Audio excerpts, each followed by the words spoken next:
think that we have to get it done now, and that energy is what stops it. I'm in like 2 minds about manifesting. Well, maybe like 3 or 7 minds, if I'm being honest. Okay, here's the thing. I can honestly say it's real. I'm a believer. It works. It really works. But, the big but. Now I'm thinking of butts. There's so much. There's so many layers. There's all the systemic issues, the inequality of it all. And I think what happens is those of us who break through, we find some type of manifesting sweet spot, sweet zone, hot spot, whatever you want to call it. You just get good at it. And what it requires to get good at it is honest to God. I'm climbing rocks. Is honest to God ignoring reality. You have to do as I have just done and climb to higher ground. You have to get to a point where, as one of my favorites, Florence Scovel Shinn, says, she goes, none of these things move me, bitch. None of these things move my ass. I'm gonna stay right here on my rock. I'm gonna claim abundance. I'm gonna claim success. The walls of Jericho, they shall fall. I actually don't know if I'm misquoting that. But the thing is, when that is used by some people who are just not, I'll put it this way. When that is used by manipulative people, okay, it becomes dangerous.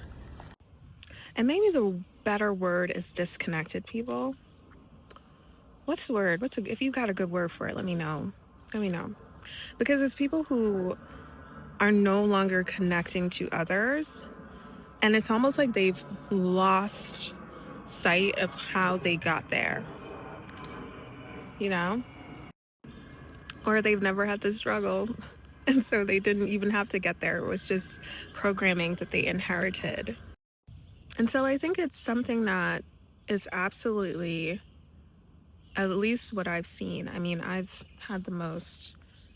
And here's the thing, this is what I personally teach and what I've personally observed, is there's nothing you really have to do, okay?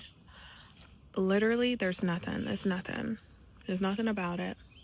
All you do is you're like, I really want this. And then just see what happens, right? I really want this. Don't do anything else. Just, I really want this. I'm curious about this. I'd like to make more friends. I need a paper clip for this thing. This is something that literally happened to me the other day. I was like, I need a paper clip for this thing, but I don't want to, I have like things in boxes, and I know my paper clips are in these boxes, and I don't want to go hunting for them. And I'm literally on a run, and something just told me, okay, let's like try practicing. It's not something I usually do. I just kind of listen to my body, and I stop when I feel good, when I feel like stopping. But something said, okay, let's challenge ourselves, make it all the way to the end of the block, then turn up the hill. That's what my intuition told me. Make it to the block, end of the block, turn up the hill, and walk up the hill. And I'm walking, and I go, oh my God, a paperclip. You cannot make this stuff up. And that's just one example. That's just one example. It happens to me like crazy. And what I then used to do, like I would say a year ago to, before this, I would be like, okay, I need to really try to control this, and I need to try to like do all these things and help the world and all this stuff, and like bring all this like pushing energy. But it's literally, there's nothing you have to do. And it's like one of the things where, so I've started talking about my deeper self meditation practice. I've been teaching on it. Pause for the Jets. If you know that song. Who sings that? Anyways, that was a really loud plane.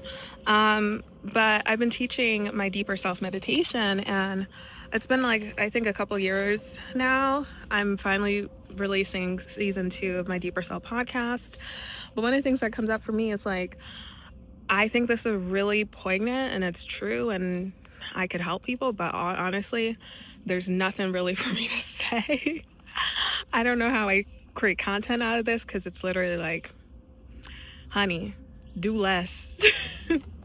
A lot of it is just, there's nothing that I'm doing. I can't even tell you, oh, do this process. Yes, tune into your deeper self. That's why I have the meditation there.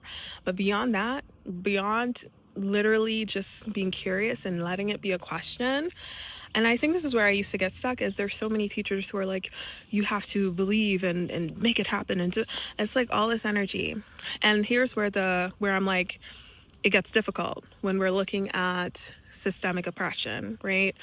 And there's like this urgency, and a lot of us felt it this past year as things were crumbling. It's like, I gotta go faster. Wait, what am I gonna do? And that's your activation response, right? That's your nervous system trying to take control of the reins somehow, even if you're not in a position to, change laws or whatever. There's so many layers to it, right?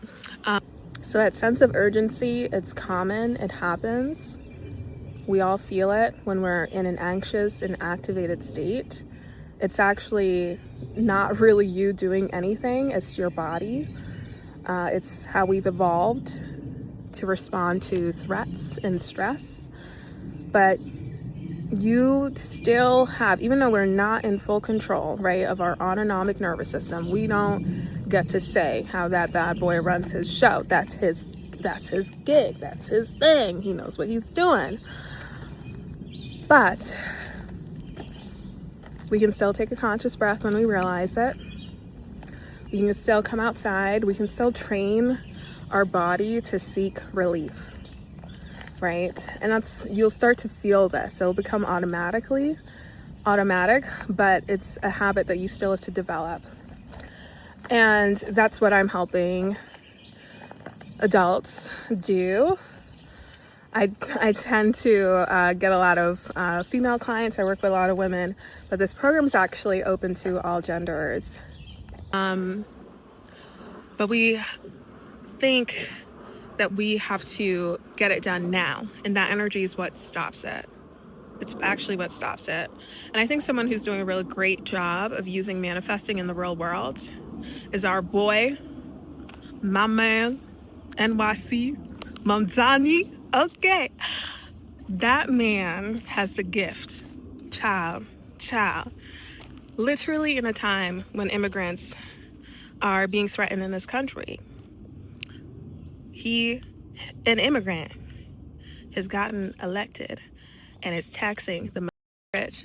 And so much so that he actually has called forward those who are wealthy but also have a wealth consciousness, because you see some of these people are wealthy but they also have a lack consciousness. They have like a scarcity mindset around it, right? It's like, right, it's that clasping. And I've heard from those who are happy to give to their community, and that's the kind of wealthy I agree with, right?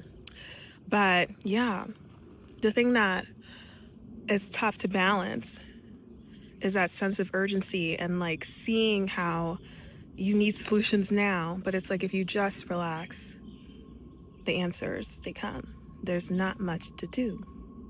So it's tough, and I wouldn't go out there and tell everybody do nothing.